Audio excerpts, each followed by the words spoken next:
The first epistle of Paul the Apostle to the Corinthians, chapters 1 through 3. Paul, called to be an apostle of Jesus Christ through the will of God, and Sosthenes our brother, unto the church of God which is at Corinth, to them that are sanctified in Christ Jesus, called to be saints, with all that in every place call upon the name Jesus Christ our Lord, both theirs and ours. Grace be unto you, and peace from God our Father, and from the Lord Jesus Christ. I thank my God always on your behalf, for the grace of God which is given you by Jesus Christ, that in everything you are enriched by him, in all utterance and in all knowledge, even as the testimony of Christ was confirmed in you, so that ye come behind in no gift, waiting for the coming of our Lord Jesus Christ, who shall also confirm you unto the end, that ye may be blameless in the day of our Lord Jesus Christ. God is faithful, by whom ye were called unto the fellowship of his Son, Jesus Christ our Lord. Now I beseech you, brethren, by the name of our Lord Jesus Christ, that ye all speak the same thing, and that there be no divisions among you, but that ye be perfectly joined together in the same mind and in the same judgment. For it hath been declared unto me of you, my brethren, by them which are of the house of Chloe, that there are contentions among you. Now this I say, that every one of you saith, I am Paul, and I of Apollos, and I of Cephas, and I of Christ. Is Christ divided? Was Paul crucified for you? Were ye baptized in the name of Paul? I thank God that I baptized none of you, but Crispus and Gaius, lest any should say that I had baptized in mine own name. And I baptized also the household of Stephanas. Besides, I know not whether I baptized any other. For Christ sent me not to baptize, but to preach the gospel, not with wisdom of words, lest the cross of Christ should be made of none effect. For the preaching of the cross is to them that perish foolishness, but unto us which are saved it is the power of God. For it is written, I will destroy the wisdom of the wise, and I will bring to nothing the understanding of the prudent. Where is the wise? Where is the scribe? Where is the disputer of this world? Hath not God made foolish the wisdom of this world? For after that in the wisdom of God the world by wisdom knew not God. It pleased God by the foolishness of preaching to save them that believe. For the Jews require a sign, and the Greeks seek after wisdom. But we preach Christ crucified unto the Jews a stumbling block, and unto the Greeks foolishness. But unto them which are called both Jews and Greeks, Christ the power of God and the wisdom of God, because the foolishness of God is wiser than men, and the weakness of God is stronger than men. For ye see your calling, brethren, how that not many wise men after the flesh, not many mighty, not many noble are called.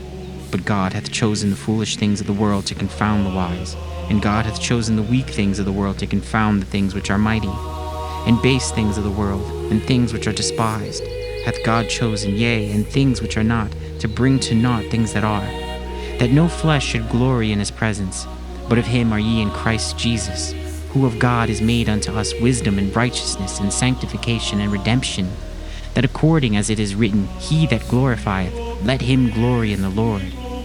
And I, brethren, when I came to you, came not with excellency of speech or of wisdom, declaring unto you the testimony of God.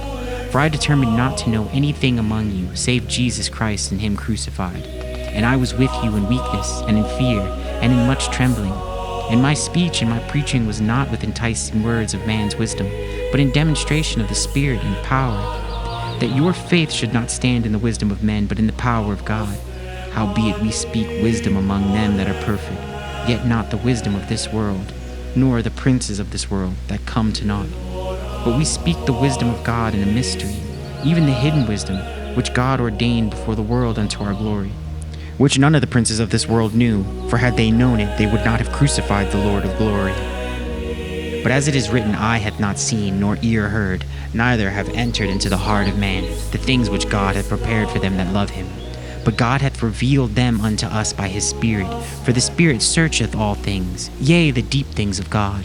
For what man knoweth the things of man, save the Spirit of man which is in him? Even so the things of God knoweth no man, but the Spirit of God.